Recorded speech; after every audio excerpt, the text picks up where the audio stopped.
नमस्कार, आप live cities देख रहे हैं। मैं हूं जय शुक्ला। देखिए, आज दिन है वोटों की गिनती का। बिहार में 2 सीटों पर हुए उपचुनाव की गिनती आज हो रही है। मोकामा और गोपालगंज में किस प्रकार उपचुनाव हुए और उसी की गिनती आज हो रही है, आप सभी जानते हैं। लेकिन सबसे बड़ा सवाल जो कल रात से ही बिहार की सियासी गलियारे में तैरने लगा है, और वो सवाल यह है कि आखिर मोकामा और गोपालगंज में जीत का सेहरा किसके सिर पर सजेगा। मोकामा के समीकरण की अगर बात कर लेते हैं तो मोकामा में 2 बाहुबलियों के बीच की लड़ाई बताई जा रही है। वैसे अगर पार्टी की बात कर लेते हैं तो राजद की ओर से अनंत सिंह की पत्नी नीलम देवी चुनावी मैदान में है, तो वहीं बीजेपी की ओर से मोकामा वाले ललन सिंह की पत्नी सोनम देवी को चुनावी मैदान में उतारा गया है।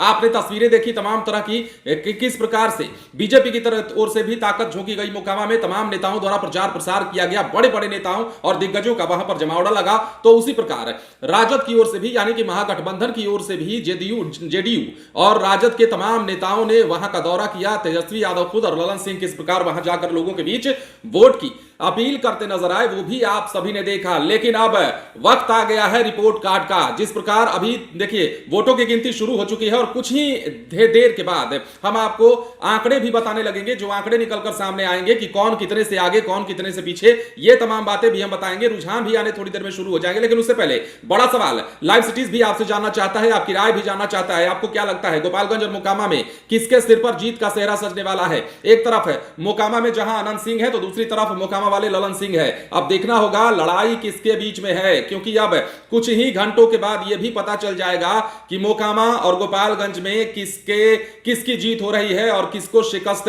खानी पड़ रही है। गोपालगंज की बात कर लेते हैं तो वहां बीजेपी की ओर से जो है वो कुसुम देवी को, आपको याद होगा सुभाष सिंह जिनका हाल ही में निधन हुआ है और वो बीजेपी के विधायक थे। बीजेपी की सिटिंग सीट है गोपालगंज और वहां से विधायक रहते ही उनका निधन हुआ था, जिसके बाद यहां उपचुनाव कराया जा रहा है और उन्हीं की पत्नी को बीजेपी की ओर से चुनावी मैदान में उतारा गया है। लेकिन उनके विपरीत राजद की ओर से मोहन प्रसाद गुप्ता को चुनावी मैदान में उतारा गया है। गोपालगंज में और मोकामा में कांटे की लड़ाई बताई जा रही है।